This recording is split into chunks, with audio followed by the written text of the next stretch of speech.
Assalamualaikum everyone. I hope you guys are doing well. So in today's video, we are going to cover modulus equations and inequalities. Now, I know we touched upon modulus equations here. So the rule is that every time you're solving a modulus equation, and whenever you remove the modulus sign, you basically take a plus and minus on both sides. Okay, so we did some very basic examples, like we did the ones where there was a constant right after the modulus. Now what we're going to do is we're going to do some questions where you have an expression after the modulus. Okay, and there are some things, there are a few things to watch out for when you're solving questions like that. Okay, so here's the first example of this class, this video. So let's say you have 2x squared plus 1 inside the modulus, which is equal to 3x. Okay, now we're going to solve this the normal way, as in we are going to remove the modulus sign, and every time you remove the modulus sign, there's going to be a plus or minus. So that means 2x squared plus 1 could be equal to 3x. Okay, you can take the plus minus sign here, you can take it across the equals to sign, it makes no difference. Okay, so let's get familiar with both ways. So let's take the plus minus sign with 2x squared plus 1. So that means it's 2x squared plus 1, which is equal to 3x, or it's minus into 2x squared plus 1, which is also equal to 3x. Okay, so when we solve this, let's move all the terms over to the left-hand side. So you have 2x squared minus 3x plus 1 equals to 0.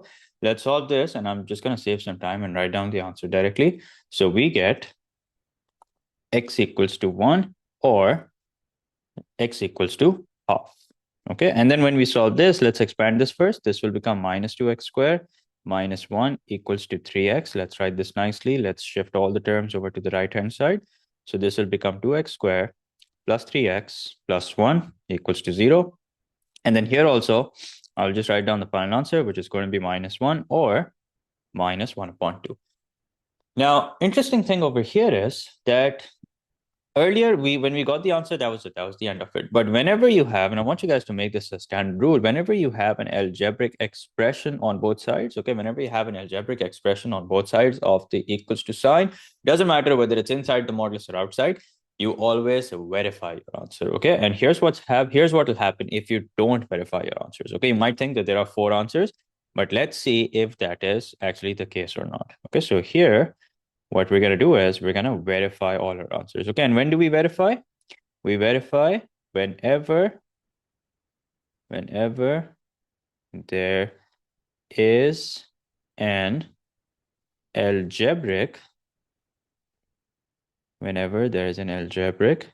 expression on both sides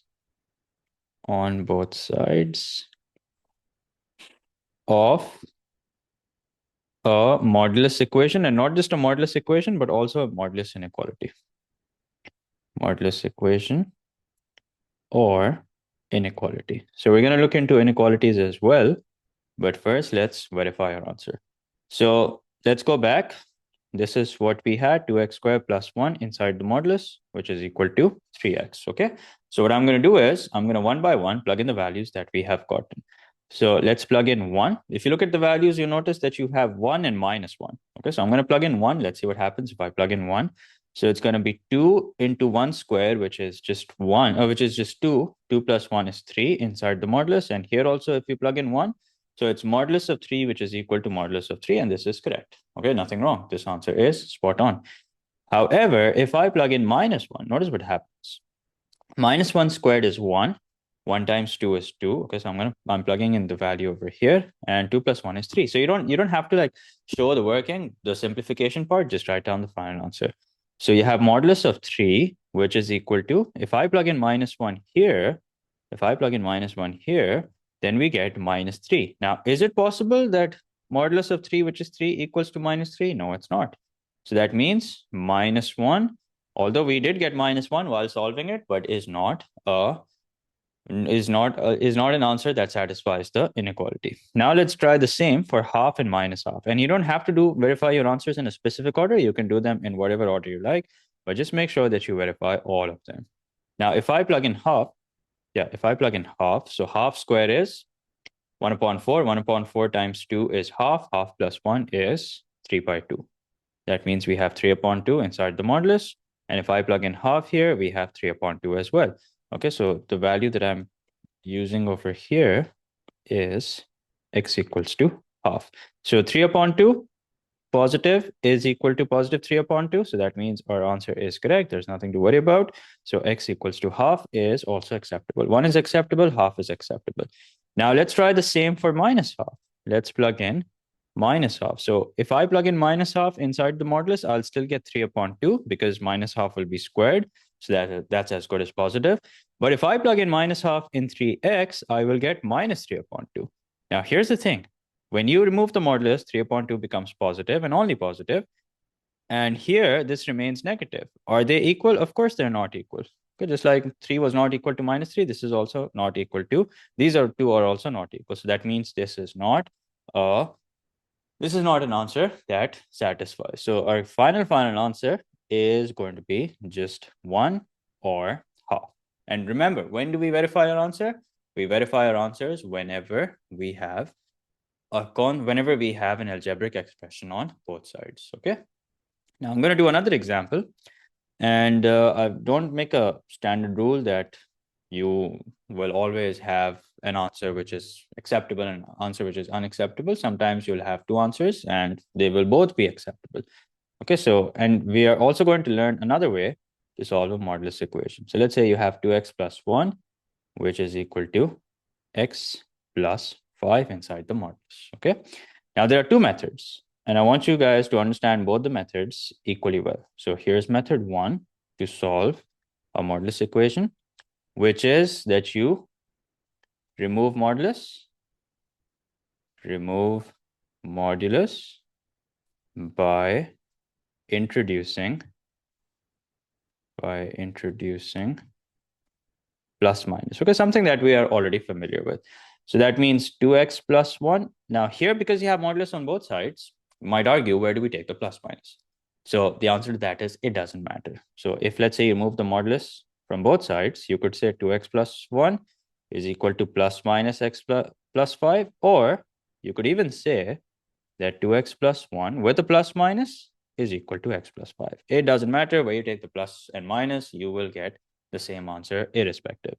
Now, 2x plus 1 is equal to x plus 5, or, okay, so I'm just going to get rid of this because we're not using this, or 2x plus 1 is equal to minus x plus 5. Let's solve this. So this we can solve directly. X equals to 4. This will have to do a bit of working first. 2x plus 1 equals to minus x minus 5. 3x equals to minus 5 minus 1, which is minus 6, which means x equals to minus 2. So we have x equals to 4 and we have x equals to minus 2. Now before we conclude, let's verify our answers. So let's plug in. We have 2x plus 1 inside the modulus, which is equal to x plus 5. Now let's plug in 4. Okay, so if you plug in 4, so you have 2 times 4, which is 8. 8 plus 1 is 9. So 9 inside the modulus, which is equal to 9 inside the modulus. That's correct. Then if I plug in minus 2, so if I plug in minus 2, then 2 into minus 2 is minus 4. Minus 4 plus 1 is minus 3. And then here, minus 2 plus 5, which is equal to 3. Now, this is also correct. Why? Because if you remove the modulus sign from both sides, so they become minus 3 becomes 3 and 3 remains 3. So this is also correct. So that means both these solutions are in fact acceptable. So x equals to 4 and minus 2 are valid solutions to this modulus equation. Now that was method 1, and here's method 2. And method 2 is that we remove the plus minus by simply squaring both sides. Okay, so that's method 2, where we remove the plus minus by simply squaring both sides. Now, let's square both sides and see what do we get. So if I square both sides, this becomes squared, this becomes squared. So this will be 4x squared plus 4x plus 1. Remember to use the identity. This will become x squared plus 10x plus 25. Now, just like this becomes a normal quadratic equation, move all the terms over to the left-hand side. So you have 3x squared, 4x minus 10x, that's minus 6x. 1 minus 25, that's minus 24, equals to 0. Divide the entire equation by 3. So x squared minus 2x minus 8 equals to 0. And then you can solve this like you would solve any other quadratic equation, and you will get the same answers. And because we already know that both these answers are acceptable, that means we're not going to waste time trying to verifying them all over again. Okay, so that's how basically you treat modulus equations. One way is that you remove the modulus by introducing plus minus. The other way is that you basically square both sides. Now, let's talk about modulus inequalities, which is perhaps the most difficult concept of modulus. And even this in it of itself is very easy, especially the way that this is tested in AdMaths, because in AdMaths, you will always have a graph in majority of the questions. Okay, don't make standard rule, but you will always have a graph, and you will then be asked to first draw a graph, and then with the help of the graph, you'll be asked to solve a certain inequality. So it's very simple. There are like 3-4 types of inequalities, which we're going to learn one by one.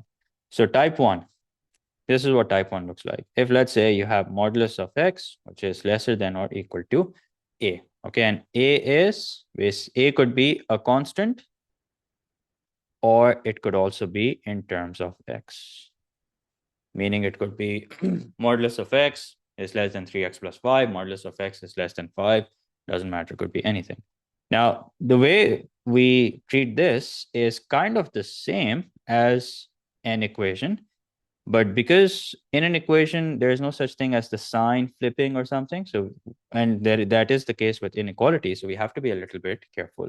Now remember, whenever you remove the modulus sign, you have a plus or minus. So that means it could be that it's positive x, which is lesser than or equal to a. Okay, no big deal. Positive x is lesser than or equal to a means x is simply lesser than or equal to a. That's it. That's the answer. Or it could be that negative x is lesser than or equal to a. Now remember, this is an inequality. And whenever you're solving an inequality, you have to make sure that the variable that you're solving for, or the unknown that you're solving for, is always positive. So then here, when you multiply both sides by minus, which you have to in order to get rid of the minus sign, what will happen is this will become x, and this will be greater than or equal to minus a. So that's the answer. X is either lesser than or equal to a, or greater than or equal to minus. Now, let's just summarize this. So the summary of this would be that if you have modulus of x, which is lesser than or equal to minus a, then here is what your answer is going to look like. And if that doesn't make a lot of sense, if it doesn't make a lot of sense right now, nothing to worry about. When we get to an example, things will start making sense. And I want you guys to visualize this on a number line as well. So a and minus a, that means they're going to be equally spaced from 0. So x is greater than or equal to minus a. That means it's on this side of minus a, and it's lesser than or equal to a. So that means all the values just before a and minus a are included. Okay, so there you go. That is the answer to type 1. Now let's do some example questions as well. And I have taken out some past paper questions. No, actually not past paper questions, but let's just do some questions with actual values. So here we are, some examples. Now let's say that you have the following. You have modulus of x plus 3, which is lesser than or equal to 4. Now, we can solve this by removing the modulus sign. So that means x plus 3 with a positive sign or a minus sign is lesser than or equal to 4. That means it's positive x plus 3, which is lesser than or equal to 4, or it's minus x plus 3, which is lesser than or equal to minus 4. Now, let's get rid of the minus sign, which means we'll have to multiply both sides of the inequality by minus 1. So this will become x plus 3, because we'll get rid of the minus sign. This will become minus 4. But in the process, the sign will flip. Okay, don't forget that in the process, the sign will flip.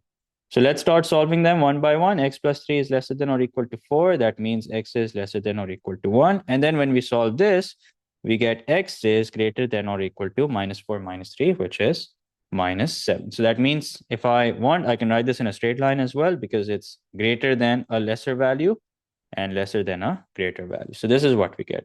And what I would like you guys to do is, because we are done with graphs, then you can make more sense of these solutions.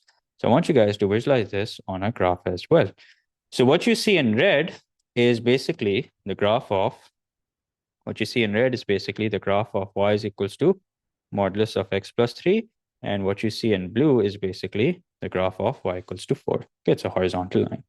Now, as per the question, the modulus of x plus 3 should be lesser than or equal to 4, meaning that we want the modular graph of the modulus function to be below 4. We want the graph of modulus of x plus 3 to be less than 4. That means we are interested in the region where the modulus graph is lower than the graph of y equals to 4. So this is the region where it's lower than the graph of x equals to 4. Now, if you look at the range of x here, you can see that it's from -7 to +1. It's from -7 to +1. That means our answer is going to be x is greater than or equal to -7, lesser than or equal to 1. Okay, so this is the region where the graph of the modulus function is lesser than or equal to the graph of y equals to 4. Now, let's apply the alternate method over here as well. Okay, so it's the same example, except that we are solving it with an alternate method. Let's see how the alternate method works.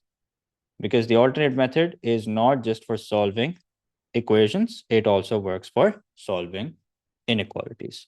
So we know that we are going to square both sides. So let's do that.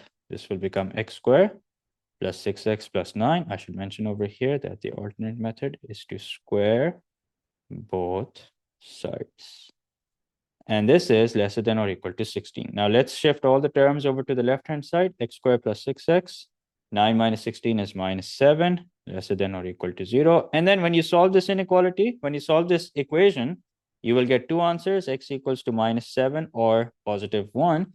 And remember, yes, I know we started with a modulus inequality, but now we have turned it into a quadratic inequality. So we are looking for the range of x where the curve is below the x-axis. So what's that range going to be? If you know your quadratic inequalities, you would know exactly what I'm doing. So that range is from -7 to 1. Okay, so this is the alternate method, which is basically by squaring both sides. All right, now let's do another example. That was one example. Let's do another example. And this example is 5x minus 1 inside the modulus is lesser than or equal to 3x. So what do we have over here? We have an algebraic expression on the other side. So that means when we're done, it's always a good idea to verify our answers. How will we verify our answer? I'll explain. So here's how this works. When we remove the modulus sign, that means we'll have a plus minus.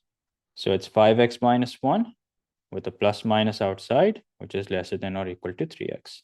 So that means 5x minus 1 is lesser than or equal to 3x, or minus 5x minus 1 is lesser than or equal to 3x. So this becomes 2x is lesser than or equal to 1, which means x is lesser than or equal to 1 upon 2.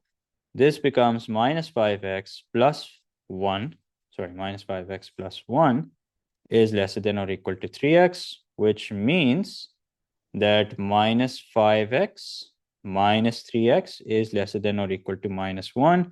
So this becomes minus 8x, which is lesser than or equal to -1. When we cross out the minus signs, remember the inequality sign will flip. So 8x is greater than or equal to 1, which means x is greater than or equal to 1 upon 8. And there you go. That's the answer. X is, we can write this in a straight line, greater than or equal to 1 upon 8, since that's the smaller value, lesser than or equal to 1 upon 2, since that's the greater value. Okay. Now, let's do type 2 inequality. And let's do that on a fresh page. So here is type 2. Now, type 2 is modulus of x greater than or equal to a, where this a could be a constant, or it could also be in terms of x. Okay, it could be a constant, it could be in terms of x. So very simple.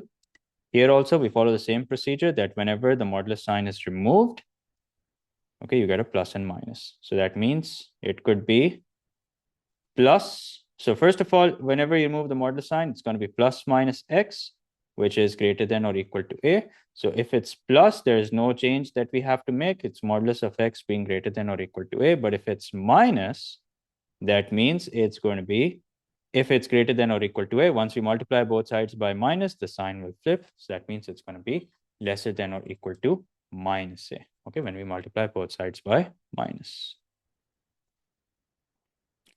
Okay, now here also let's do some example questions. Okay, let's see what's what. So here's what we're going to do. I'm going to pick a question from past papers only, and here it is. Solve the inequality 2x is greater than modulus of x minus 1. Let's see what we get. So a good idea would be to first write it nicely. Okay, I just realized that if you write it nicely, this becomes type 1 inequality. So that's okay, no problem. If I write it nicely, so this will become modulus of x minus 1, which is less than 2x. Okay, modulus of x minus 1, which is less than 2x.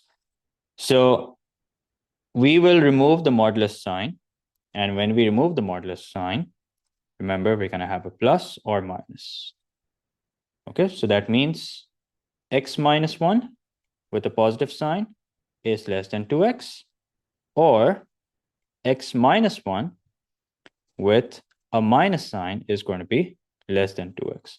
So let's solve this. X minus 1 is less than 2x. That means x minus 2x, that's minus x, which is less than 1. Obviously, we can't leave it like this. We can't say minus x is less than 1. So that means we have to multiply both sides by minus.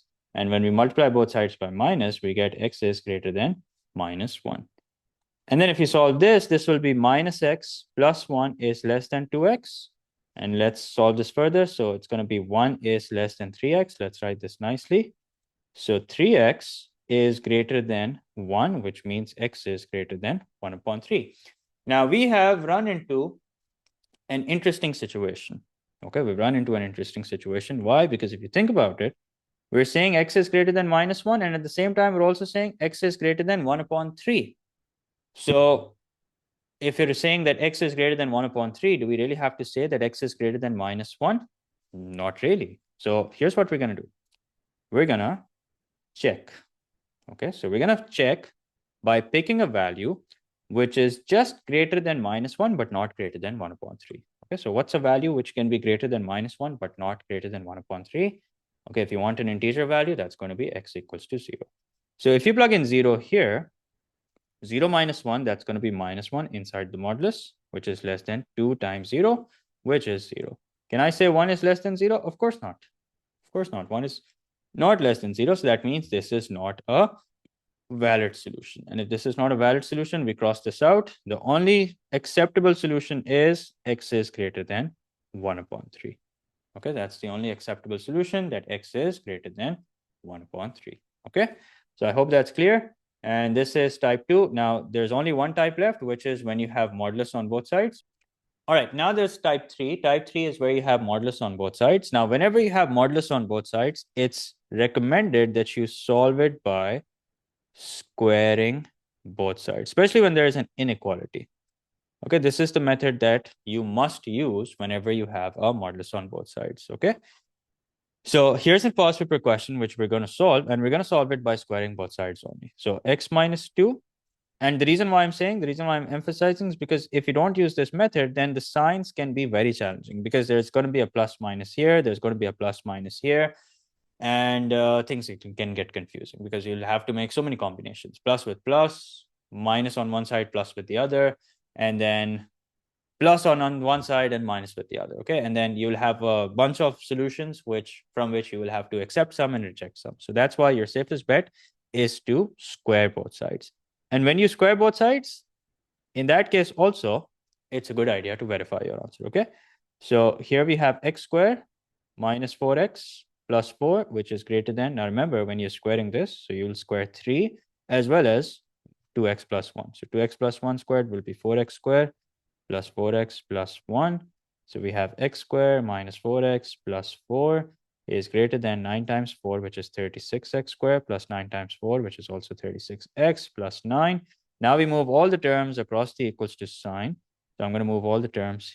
In fact, let's move all the terms to the left-hand side. So that's going to be minus x minus 30, x squared minus 36x squared. So that's minus 35x squared minus 40x, 4 minus 9. That is going to be minus 5 is greater than 0. But be careful. We're going to divide everything by 5. And when we do that, the sign will flip. Actually, we're going to divide everything by minus 5. Yeah, we're going to divide everything by minus 5. And the sign will flip. So this will become 7x squared. This will become plus 8x. This will become plus 1. And like I said, the sign will flip. So this is going to be now less than 0. Now you will solve this like you would solve any other quadratic inequality, and you will get x to be equal to minus 1 or minus 1 upon 7. Now remember, you're solving a quadratic inequality. Okay, so if you're solving a quadratic inequality and you're solving it for a curve which is cutting the x-axis at minus 1 and minus 1 upon 7, and you want the region where the curve is below the x-axis, that means this is the region that you're looking for. So this is minus 1, this is minus 1 upon 7. This is the region that you're looking for. So your answer will be x is greater than minus 1 upon 7 and less than minus 1. Now, in order to verify your answer, you can pick any value in between. In fact, let's do it. Let's take a value, any value in between. So minus 1 upon 7, the decimal value is minus 0.14. So any value that's between minus 0.14 and minus 1, we can take minus 0.5, okay? So let's take minus 0.5, plug it in, and see if it holds up or not. So if I plug in minus 0.5 here, now you can do this directly in your calculator. Minus 0.5 minus 2 is going to be minus 2.5 inside the modulus. Now we're going to see if this result is greater than 3 times 2 into minus 0.5, which is going to be 1. 1 plus 1 is going to be 1. 2 into minus 0. 2 into minus 0.5 is going to be minus 1. Minus 1 plus 1 is 0. And 3 into 0 will become 0. So is 2.5 greater than 0? Yes, it is. So that means our solution is correct. Okay, so this range is a valid range. So yeah, this is how you will solve questions where you have modulus on both sides. And like I said, when we are going to do past paper questions, you will notice that the question is designed in a way that it will first ask you to make a sketch, and then majority of the questions in AdMaths are structured in a way where you have to use the sketch to solve. Okay, then it becomes a whole lot easier. But yeah, these are the 3 types of inequalities that you guys must know. Now we're going to keep it here only, and in the next video, I'll be solving past paper questions. So I'll see you guys then. Take care. Allah Hafiz.